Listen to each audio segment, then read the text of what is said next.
Los pensadores que vamos a señalar ahora son los que van a influir en mayor o menor medida en lo que posteriormente sería el cambio de ordenamiento mundial, de ordenamiento político mundial, que sería conocido como la época de la Ilustración, o la época de las luces, que llevaría finalmente a la Revolución Francesa.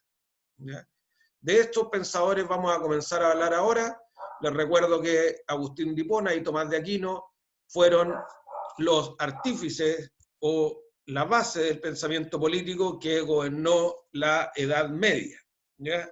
Edad Media que terminaría con la caída de los pequeños o grandes feudos, ¿cierto? De los pequeños o grandes imperios, en que los señores feudales, los gobernadores locales o los gobernadores estatales de grandes feudos, hacían y deshacían con sus súbditos, de una manera de señor y vasallo, ¿cierto? Eso es lo que identificaba la Edad Media. El vasallismo, el vasallaje.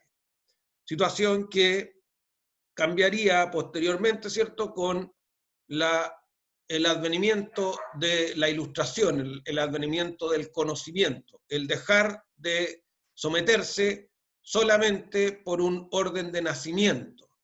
Si se nacía señor, se nacía hidalgo o hijo de algo, ¿cierto?, se podía tener poder por sobre los vasallos o por sobre los sirvientes. Si se nacía sirviente, no había ninguna posibilidad de llegar a ser un señor, salvo que tuviese, por situaciones extraordinarias, un gran desempeño en alguna guerra, ¿cierto?, o algún gran servicio a un señor que también quisiera, que ahí también quedaba a disposición del señor feudal de poder ensalzarlo a una categoría superior, situación que era muy extraña, situación que era muy anómala y que en general la meritocracia o el mérito no traía aparejado ninguna gran ventaja.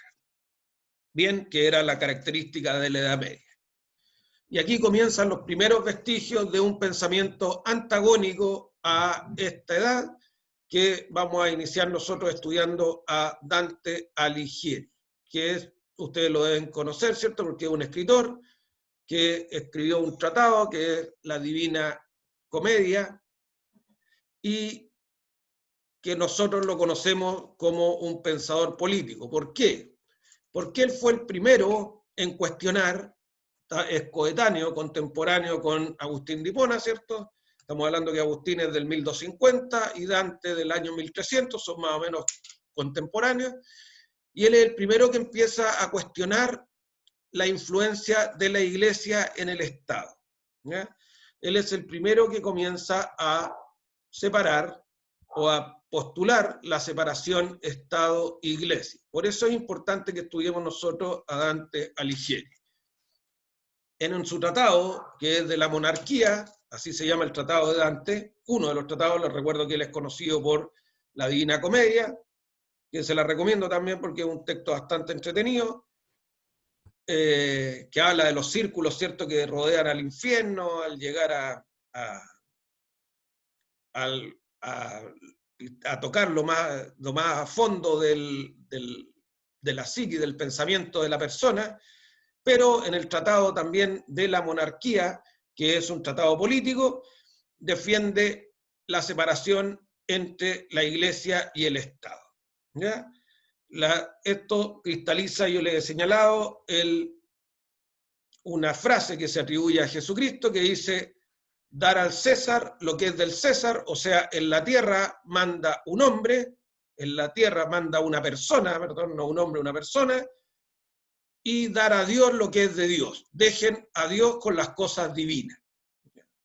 La tierra la rigen las personas y lo que es de Dios hay que dejarlo para Dios. Ese conflicto Dante lo fundamentaría en algo que este profesor está completamente de acuerdo con ello, ¿cierto? Que es que Dante se pregunta por qué la Iglesia y sus representantes deben aceptar bienes temporales, bienes terrenales? ¿Por qué aceptan feudos? ¿Por qué aceptan bienes raíces? ¿Por qué aceptan propiedades? ¿Cierto? Si se supone que ellos debieran actuar como actuó Jesucristo en la tierra. Ellos debieran actuar no tratando de acumular riqueza, no tratando de ser un ordenamiento político per se, sino que debieran seguir, dice Dante, las enseñanzas cristianas, las enseñanzas de Jesucristo.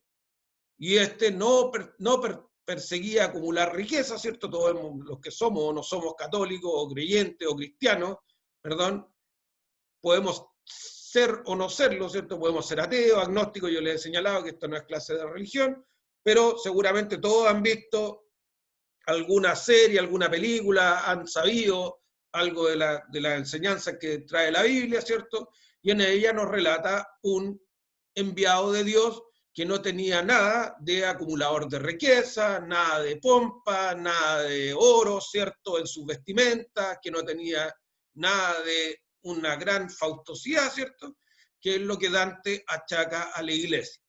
¿Por qué la iglesia está adquiriendo bienes terrenales? ¿Por qué se está erigiendo como un poder propio y también un poder terrenal, un poder que quiere hacerse de muchas más riquezas, que quiere pasar por encima del imperio y también de la manera que el imperio se está gobernando, con ostentosidad, ¿cierto?, con mucha pompa, con muchos señoríos, cuando los curas, cuando los enviados de la iglesia, quien quiera que sea un enviado, un pastor, un cura, tienen que ser lo más austero posible, tal como se enseña que Jesucristo vino a este mundo.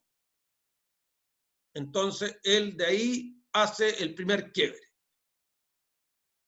Sin embargo, él señala que vuelve a separar la idea inicial, que es los hombres, las personas se manejan con leyes terrenales, con la ley humana, ¿cierto?, que debe ser regida por el imperio, y las cosas, los asuntos de la fe, tienen que ver con Dios. Bien. ¿Qué se entiende por monarquía temporal? ¿Cierto? Dante también es defensor de la monarquía, porque dice que la única forma de poner un poco de paz en ese desorden que existía, estamos hablando todavía del apogeo de la Edad Media, ¿cierto?, en el 1300, en que había tanto señor feudal, tanto señor que hacía lo que quería con su pequeño terreno, ¿cierto?, que él aboga por un sistema de gobierno monárquico, un sistema de gobierno fuerte. La necesidad de este imperio es la que podrá llevar paz y felicidad a los hombres, a las personas en la tierra. Bien, eso es lo que señala, solamente eso es lo que vamos a estudiar de Dante Alighieri. Dos ideas centrales.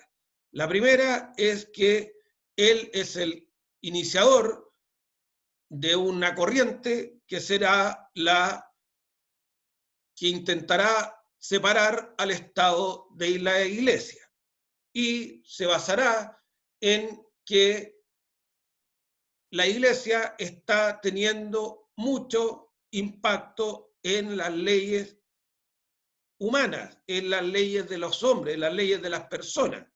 Y la Iglesia está aceptando bienes terrenales, está aceptando bienes raíces, está aceptando propiedades, ¿cierto? Está acaparando mucha riqueza para sí, situación que él cuestiona, porque es contrario a las enseñanzas que se intentan difundir respecto a el paso de Jesucristo o del enviado de Dios en la tierra. Es contrario totalmente a los bienes y poder terrenal que tiene la Iglesia. Y segundo, la segunda idea central es que él prefiere como modelo de gobierno una monarquía absoluta, porque es la forma en que se pueda llevar paz, en que se pueda mantener la paz en este periodo en que está todo muy desordenado, muy convulsionado. Dos ideas centrales de Dante Alighieri. ¿Duda? ¿Sí? ¿Alguien está preguntando?